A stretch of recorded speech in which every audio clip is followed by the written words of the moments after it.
tuviera una duda, ya con la información que nosotros hemos escuchado, podríamos continuar con el siguiente punto el día de hoy. El siguiente punto son los aspectos históricos.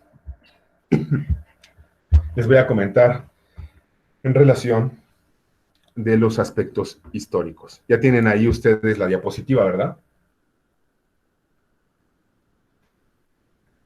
Bien, vamos a ver.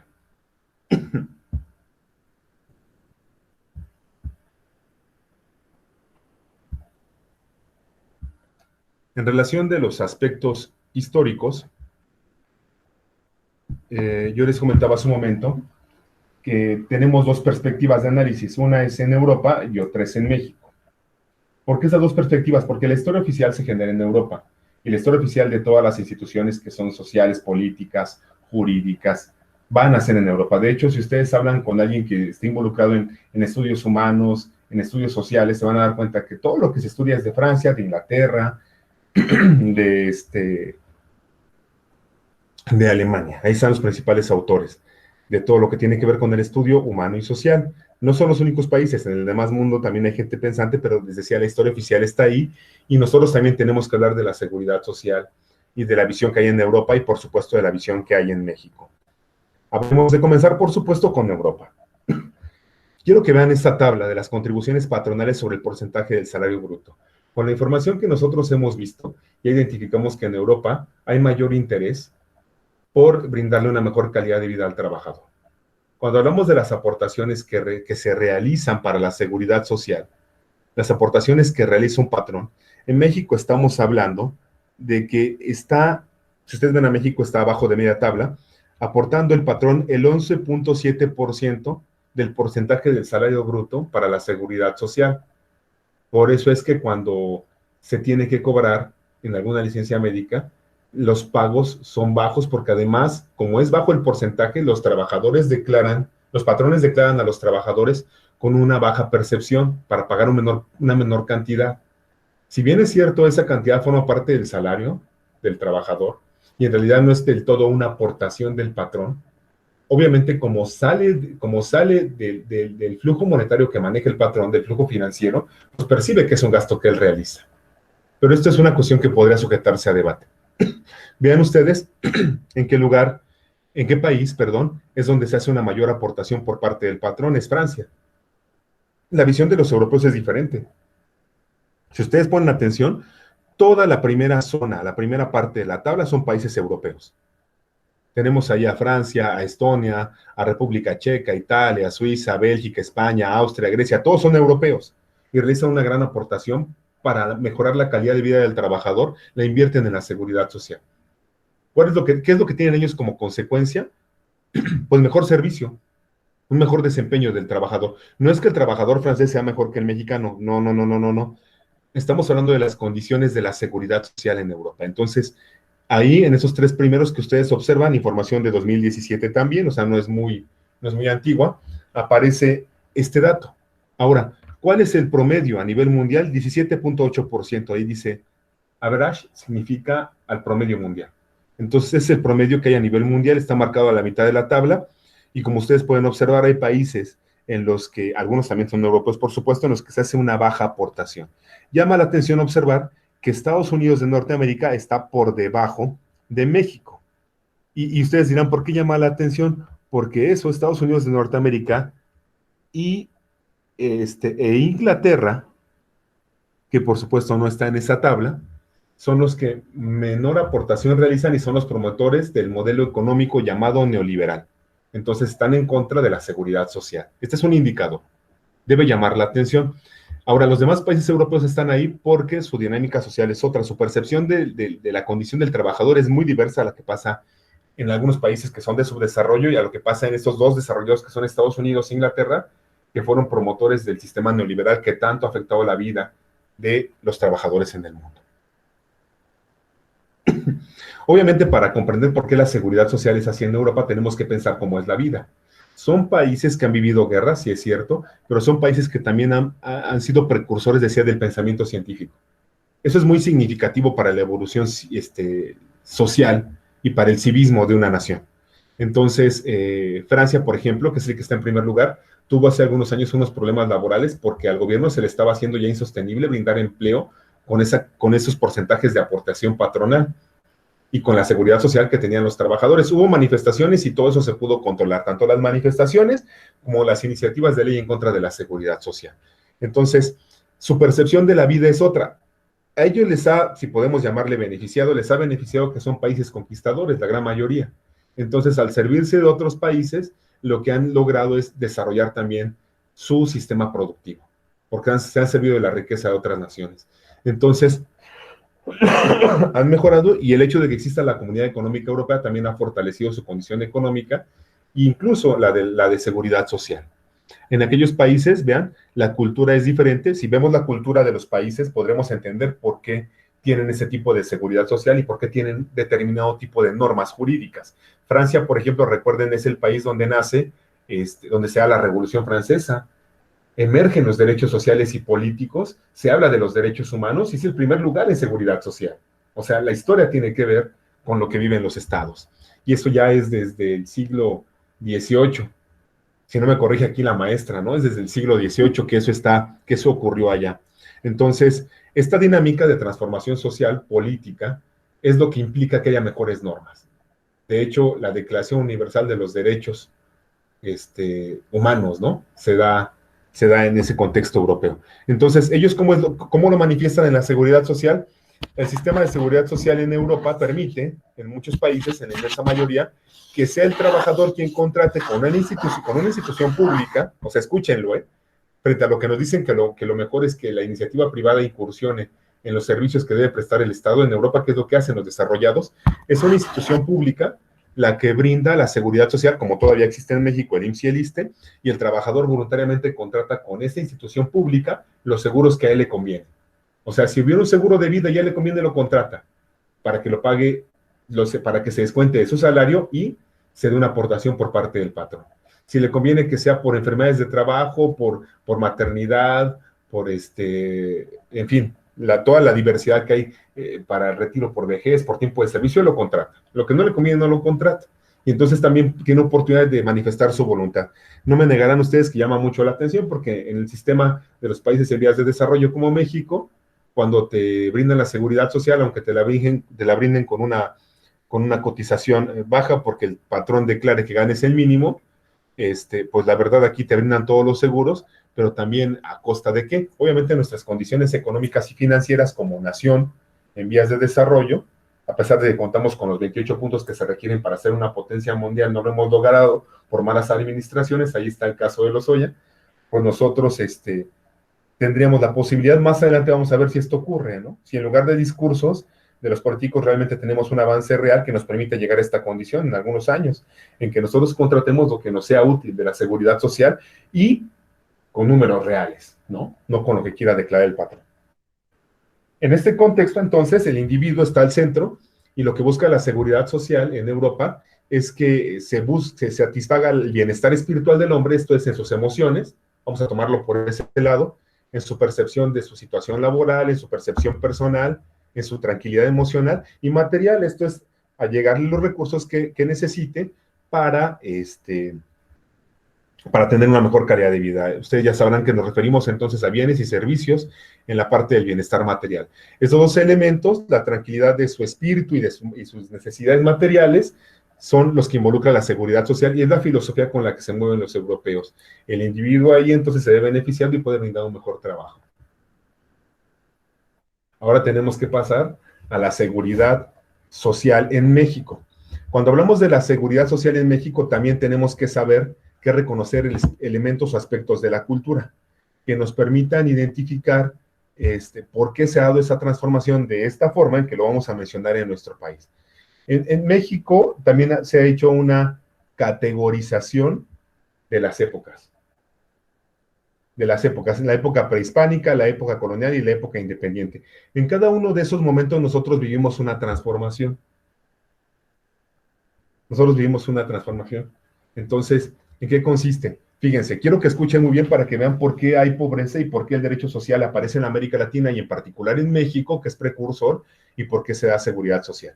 En este momento, voy a establecer una breve conversación, breve por premura de tiempo, con la maestra Emilia Ramírez. Ella es egresada de la Universidad Nacional, es maestra en historia y se dedica a la docencia. He tenido el gusto de platicar con ella algunos de estos temas y me gustaría que nos diera su punto de vista. Vamos a ver qué hay en la cultura para saber qué hay en el derecho. En primer lugar, ¿a qué podemos llamar época prehispánica? Pues se le llama época prehispánica. Bueno, antes que nada, buenos días. Se le llama época prehispánica a lo que le antecede a la conquista, a la invasión de los españoles. Cuando hablamos de la época prehispánica, por ejemplo, yo veo, cuando volteo a ver a Europa, ahora que estoy comentando los datos, y observo que, por ejemplo, si quiero ver a los españoles, si quiero ver a los rumanos, si quiero ver a los italianos, si quiero ver a los franceses, sé que por lo menos ellos tienen una rama cultural común, ¿no? O sea, todos son latinos. Todos ellos y otros tantos son latinos. Sí. Son latinos, pero latinos europeos. Cuando hablamos de México y la época prehispánica, también podemos hablar así de un solo grupo y decir, todos son, por ejemplo, mexicanos, o todos son, no sé, mayas.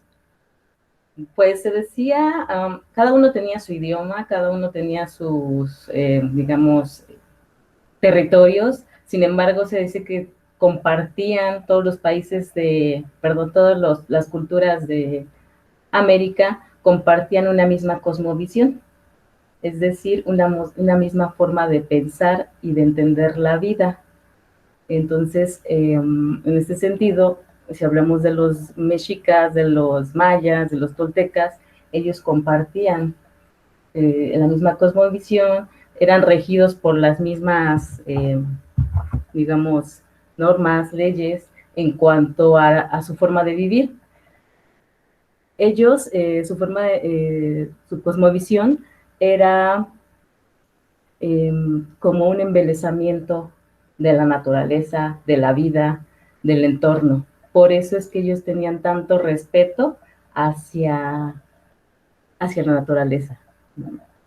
Esta parte me parece muy interesante, porque si bien es cierto, nosotros como mexicanos actualmente, los que nos encontramos a la sombra de las normas jurídicas que han sido aprobadas en el siglo XXI, que es en el que nos encontramos, tenemos como parte de nuestra formación no solamente la que se evidencia con nuestro lenguaje. Por eso me parece interesante, porque coincido en ese aspecto de que no todos manejaban la misma lengua. Podemos escuchar, por ejemplo, que en México algunos pueblos hablaban maya, la inmensa mayoría hablaban náhuatl, sí, aunque con diferentes variantes, porque en las zonas de la República había 3 zonas bien definidas de cultura náhuatl, donde había prácticas muy parecidas, pero con cierta variación. Es como si habláramos hoy en día del Día de Muertos, ¿no? O sea, no se celebra igual en Michoacán que como se celebra en la Ciudad de México, como se celebra en Oaxaca. Entonces, con algunas pequeñas variaciones. Ahora, cuando hablamos de la época prehispánica y nos mencionas que para ellos lo importante es la naturaleza, entiendo que la vida del ser humano es parte de la naturaleza. La vida, quiero que sepas, y como lo saben nuestros compañeros abogados que nos están escuchando, la vida es el bien jurídico tutelado más importante. Entonces, ahí parece que hay por lo menos empatía entre la percepción de la época prehispánica y la percepción del sistema jurídico que nos rige y que rige a la mayoría de los países del mundo, que es el sistema latino romano. Ahora, ¿qué pensaban ellos, para que nosotros podamos hablar de la evolución en México, qué pensaban de la vida? Por ejemplo, un pueblo, ¿cuál puede ser la cultura más significativa de la época prehispánica y qué pensaba sobre la vida? Bueno, basándonos y continuando con la idea de su cosmovisión, para ellos la vida era algo sagrado. Su pensamiento iba muy ligado a lo religioso. Si yo considero como mexica la vida algo sagrado, lo más sagrado que yo tengo es mi corazón y la sangre y el bienestar de mi pueblo. Pues bueno, aquí estamos mencionando ya algo de la época prehispánica. Quiero hacer una pequeña pausa, porque ya vamos a hablar de que la época colonial es cuando se da el proceso de aculturación y mestizaje violento y natural, y de que la época independiente está cuando se inicia la conspiración a finales del siglo XVIII, aunque en el XIX es cuando inicia la guerra, ¿no? ¿Y por qué mencionaba eso? Porque quiero poner esta diapositiva a propósito de lo que estamos platicando. Nosotros tenemos aquí en la diapositiva, maestra, que hay un emperador, Moctezuma II, que hay una confederación de Anáhuac, de esa, bueno, la confederación de Anáhuac, aquí hay un dato importante que es la unión de Tenochtitlán, Texcoco y Cholula, es un dato muy interesante. Pero, ¿qué nos puedes comentar en relación de esto, Bueno, para que sepamos por qué se da así la seguridad social? bueno, como parte de su cosmovisión, ellos tenían un pensamiento de colectividad.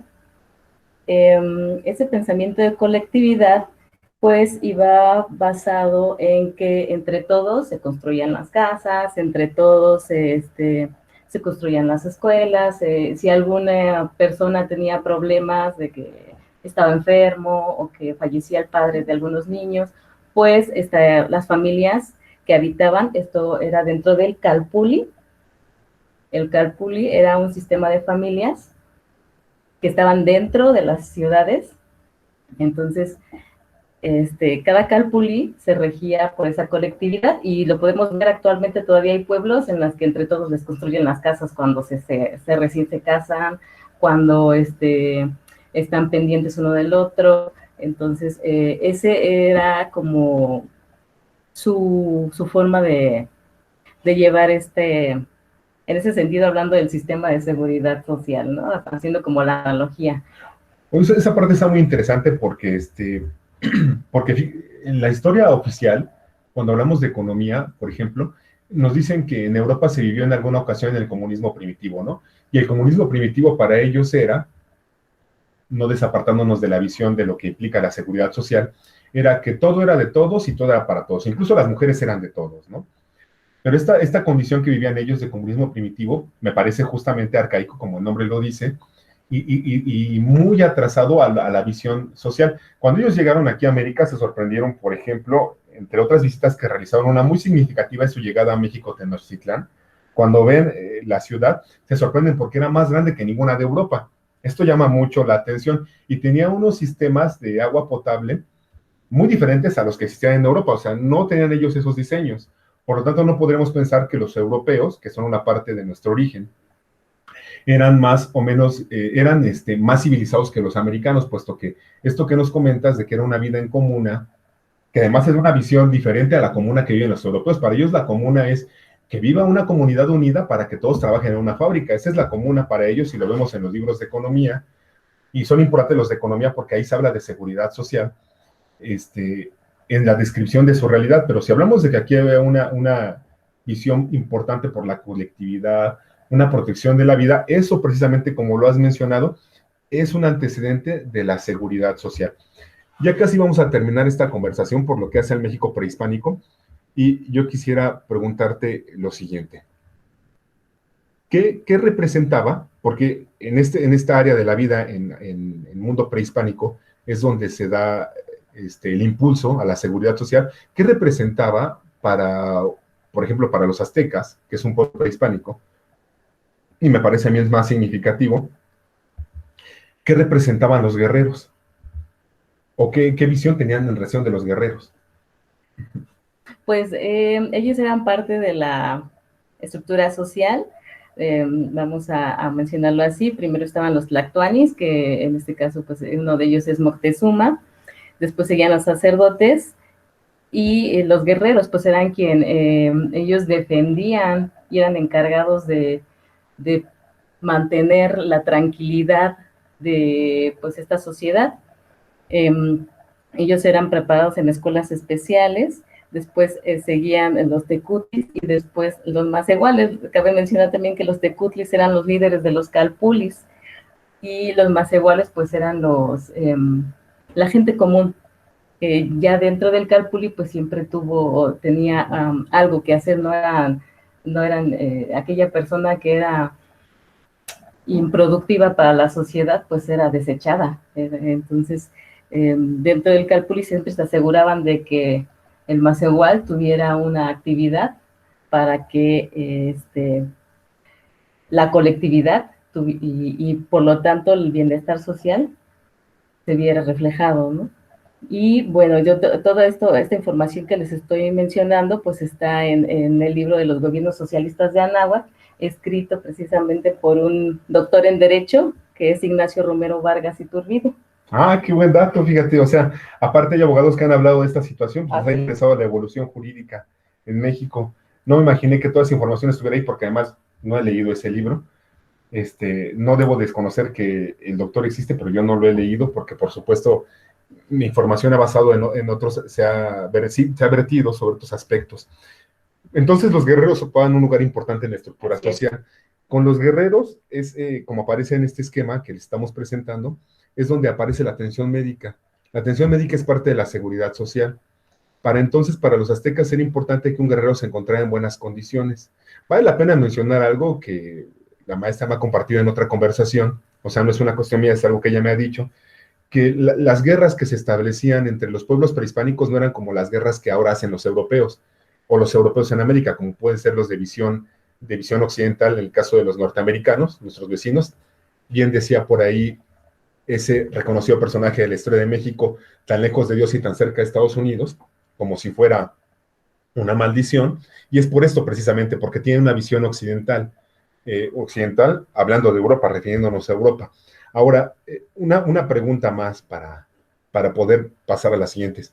¿Qué representaban o qué significaban o cómo veían a los ancianos? Porque también es otro foco de atención que tienen la seguridad social en América. ¿Cómo veían a los ancianos estos pueblos prehispánicos?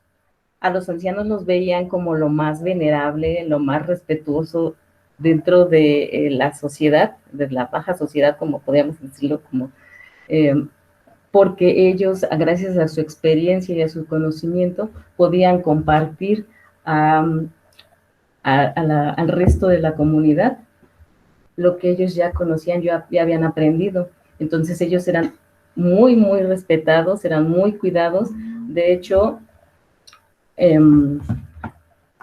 sabemos, todos conocemos y hemos probado alguna vez el pulque, que en realidad es el octli, porque el pulque viene de otra palabra que trajeron de las primeras islas que los españoles conquistaron, que era una bebida que los indígenas nativos de ahí les dieron a probar, que se llamaba pulcre. Entonces llegaron aquí y cuando les dieron el octli, ellos le llamaron, es como el pulque de las islas. Entonces el verdadero y el real nombre del pulque es el octli. Entonces esa bebida pues se consideraba una bebida sagrada, ceremonial. Entonces las únicas personas que podían tomar octli eran los ancianos, por la gran experiencia que ellos tenían, eran las mujeres embarazadas y eran los sacerdotes, y en algunos casos en las ceremonias. Entonces los ancianos eran parte muy importante y muy cuidada de la sociedad dentro de las culturas prehispánicas. Mira, la verdad es que todo lo que nos estás brindando nos da la oportunidad de dimensionar por qué es que evoluciona la seguridad social en México. Hay una visión bastante más civilizada de lo que debe ser la realidad y por eso la protección. Y es que, como aparece en este esquema, y ustedes, estimados abogados, pueden observar, son los guerreros y los ancianos que habían servido en la Triple Alianza, que es la alianza entre estos tres pueblos, Tenochtitlán, Texcoco y Cholula, los aspectos o los rubros que dan precursión a la seguridad social. Antes de que se me olvide, le agradezco a la maestra, pero le pido que se espere porque hay más cosas de historia que tenemos que comentar. Sin embargo, era muy interesante lo que nos estaba comentando. Acá está la época de la colonia. La época de la colonia podemos considerar que inicia, es otra fase de evolución de la seguridad social, que inicia a partir de, no, bueno, hay algunos autores que dicen de 1492 y hay otros que dicen de 1521, si no mal recuerdo, que es cuando llegan los españoles a diferentes zonas de América. Y en esa época colonial, que va a abarcar 3 siglos prácticamente, por lo menos en lo que corresponde a nuestro país, vamos a encontrar 3 momentos: la conquista, el virreinato y la última fase. A esa última fase yo le puse así, no es un dato oficial, el último periodo, yo le puse así porque es la recta final de la colonia. Estamos hablando de finales del siglo XVIII, o mediados del siglo XVIII, a principios del siglo XIX. ¿Cómo se da la evolución de la seguridad social? Hay asistencia hospitalaria, hay hay asistencia hospitalaria para para los ciudadanos y también se establece como parte de la seguridad social cofradías y montepíos. Las cofradías son espacios donde se va a impartir conocimiento de oficios y los montepíos Son, como ustedes saben, los Montepíos, perdón, como ustedes saben, espacios donde se les va a otorgar cierto beneficio financiero a las personas a cambio de la entrega de algún bien. Y la asistencia hospitalaria me parece que es una cosa que no está en juicio.